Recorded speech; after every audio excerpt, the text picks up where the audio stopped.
दुपारचे 4 वाजता आपण बघताय एबीपी माझा। अहमदाबादमधील अपघातग्रस्त विमानाचा महत्त्वपूर्ण ब्लॅक बॉक्स मिळालाय। ब्लॅक बॉक्समध्ये दोन अतिशय महत्त्वाची उपकरणं असतात। पहिलं उपकरण म्हणजे फ्लाइट डेटा रेकॉर्डर आणि दुसरं उपकरण म्हणजे कॉकपिट व्हॉइस रेकॉर्डर। विमान कोसळेपर्यंत कॉकपिटमध्ये काय बोलणं सुरू होतं, वैमानिक आणि एटीसी मध्ये काल संभाषण झालं होतं, हे सगळं कॉकपिट व्हॉइस रेकॉर्डरमध्ये रेकॉर्ड होत असतं। त्याचप्रमाणे टेक ऑफ पासून अपघातापर्यंत विमानातल्या विविध यंत्रणांची स्थिती ही नेमकी काय होती, ती व्यवस्थित काम करत होते का, हा सगळा डेटा फ्लाइट डेटा रेकॉर्डरमध्ये टिपला जात असतो।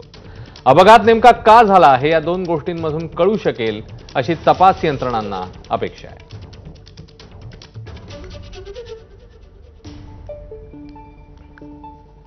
तर ब्लॅक बॉक्स मधील माहितीच्या आधारे कोणता तपास केला जाईल आपण बघूया।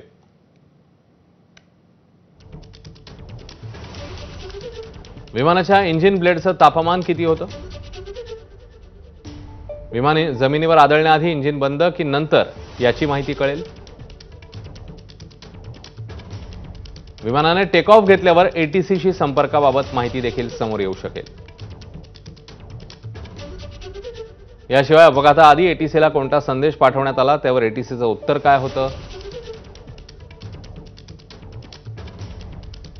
या सगळ्या गोष्टी समोर येऊ शकतील। अहमदाबाद विमान दुर्घटनेनंतर विमानाचा ब्लॅक बॉक्स यंत्रणांच्या हाती लागलाय। अपघाताच्या कारणापर्यंत त्यामुळे पोहोचता येणार आहे। नेमकं विमानाच्या ब्लॅक बॉक्सचं महत्त्व काय, याविषयीची माहिती निवृत्त ग्रुप कॅप्टन विनायक देवधर यांच्याकडून जाणून घेतली आहे।